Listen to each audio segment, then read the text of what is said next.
Hey guys, MD Prepper here. Surplus handgun review of my favorite surplus handgun that I own. This is the VZ52, often miscalled the CZ52 from Czechoslovakia. The guys who made this went on to make the CZ75 and all the rest of the fantastic CZ line. But this is the VZ52, or the model 1952. Obviously made in 1952. They made about 200,000 of these. Made between 1952 and 1982, give or take. Chambered in the 7.62 by 25, also known as the Tokarev round. We're going to talk about that in a second. This is a tremendous pistol for the money. I paid about $200 for this several years ago. Prices have gone up. You're going to find them for $250, maybe $300, depending on condition, all that. If you can find a private sale, I highly recommend you get one if you can get one for cheaper. So, anyway, this is the Communist Block's attempt at a 1911 is what I would call it.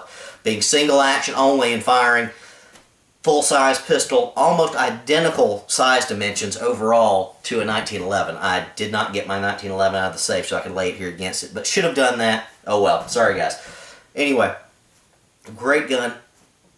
Beautiful gun. Show it up close here. Looks more of a Parkerized finish overall. It's an odd-shaped gun. Bakelite grips. Here's the flip side. This is probably the least pretty gun I own, but it's one of my favorites. It is ugly. It feels a little odd in the hand. Just the angle at first, once you get to shoot it, does just fine. Very accurate, very reliable. You can hit anything you want within 25 yards, or I suppose if you're in Europe, 25 meters. Does the job. Does it incredibly, incredibly well. Very similar, I suppose, to a 1911 overall. But it's not a 1911. It doesn't have the fit and finish of one, but this is a good gun. Now I'm going to talk about the safety options here in a second. The magazine, rear release here on the bottom, just like a lot of your Eastern European style pistols. It's 8+1 rounds. Generally comes with 2 magazines, a cleaning rod. This did come with 2 mags and a cleaning rod. I do not have those to show you right now, just because I don't have them. Didn't pull them out, didn't find the cleaning rod. Fairly easy to break down. I'm not going to show that here. Has a little lanyard hole here to attach to your belt or what have you, holster, etc. So that if you drop the gun, it's close and pick it up easily. Other than that, this thing has to be fired single action only. So anyway, there's your single action only. This thing does have a decocker on it, which fires right here by pushing up on that little lever. Now I would caution you to check that out before you ever fire it. It's not necessarily safe. It may be faulty, being Communist Block made. So what you want to do is go to the range and decock this thing with this thing pointing down the range. Or if you want to do it at home, take a pencil with an eraser on the backside, put a little piece of tape on the eraser, shove that up the barrel close against the firing pin, drop the hammer with the decocker, and if you pull that pencil out and you see a little dent or indentation in it, you got a problem. You may need to have that worked on, or at least don't carry it that way. Again, if you fire at the range with a decocker with a round in there, take the round out and make sure there's no dent in the primer there. Otherwise, you could have a disaster on your hands. Like I said, it's 8+1. That's tremendous. Now, the other options here on this side here, like I said, push it up to decock it. Leave it level there to carry condition 1. Won't fire on you. Or you can drop it to where there's a red dot there and you're ready to rock and roll. So I would probably carry this with the hammer down like so, and just get used to drawing it and cocking the hammer there. That's what I would do. Again, drop it to fire, mid-range for single action, upper to decock. Enough on that. Slides very nice, very easy. One thing about this, it does have a slide stop here, but there's no release on it, so you can't just drop this thing by reaching up and touching it. You're going to have to rack the slide. Easiest way with this gun is going to be drop the magazine with it empty, and then it's going to release generally. But anyway, get one, you'll get to know it. Good gun overall. Let's talk about the round for a second. The 7.62 by 25 Tokarev is what this thing is generally called. It's just because it was originally chambered in a Tokarev style Russian pistol. Again, this came out later, and this is superior to any Tokarev you're going to run into. The 7.62x25 was originally a submachine gun round. This is not actually a handgun round. There's some lighter loads for it that were made for handguns, but when the Czechs decided to make a handgun just to complement the guys carrying their submachine gun heavy-duty pistol-sized cartridge, which is infinitely better than most pistol cartridges, they decided to chamber this thing so they could handle the higher pressures. Very high pressure round. The average from all the surplus is about 1,560 feet per second. The highest one out there tends to be the Wolf Gold, which is the newer production stuff at 1,700 feet per second. This thing's right up there with a 357 Magnum for kick butt power. So nice stuff. You're going to have a heck of a fireball come out the barrel of this thing at the range. It's very impressive, very loud, pretty stout. Stouter than a 45. Kicks butt. Very accurate. Can't say enough good things about it. Most of the ammo you're going to shoot in this probably is going to be surplus. You can get a 1,200 and something round spam can, which I should have brought out and didn't.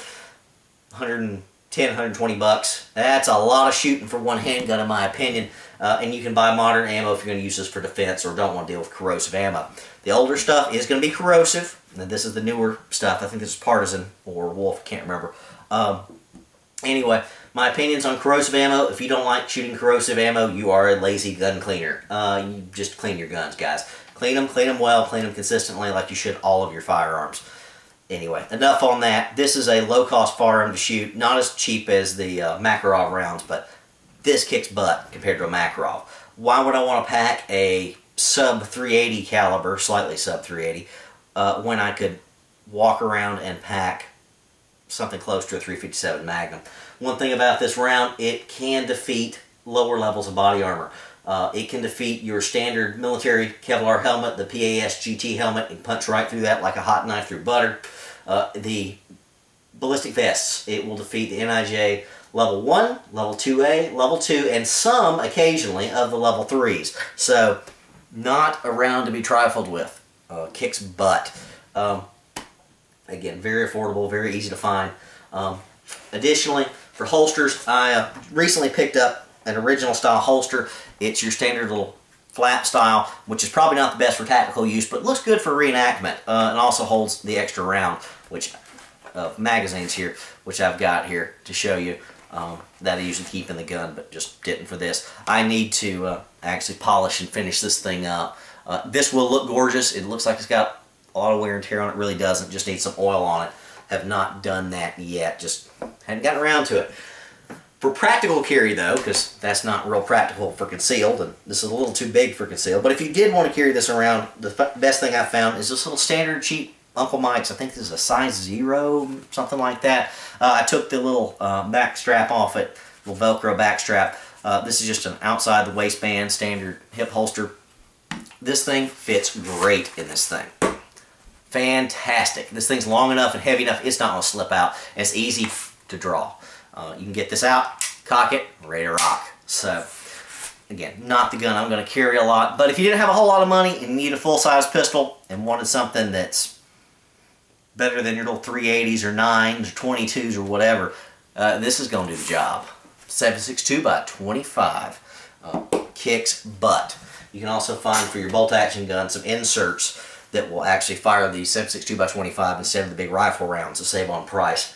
Anyway, $200 to $225 for a classic hand cannon, and this is a hand cannon. Highly recommend it. Love it a lot. Never had any problems with it other than the firing pin. The original firing pin in this thing needs to be traded out. They were made of cheap, softer metal. If you dry fire this thing enough times, you're going to break and shatter the firing pin. A lot of people recommend you do that long enough just so you can find the excuse to buy a new firing pin. I think that's stupid. Order a new firing pin, take the old firing pin out, put the new hardened steel one in there, and keep the old one just in case, and just on the off chance this thing breaks. For the firing pin, you know, you've got the old one, even though it's kind of junky. I'd rather have a semi-functional firing pin than none at all. So I took mine out not long after getting it, seeing that it would fire, and replaced it with a modern one that I got for about 15, 20 bucks. Anyway, VZ52 or the CZ52, misnamed. Anyway, a fantastic surplus handgun / hand cannon. MD Prepper out.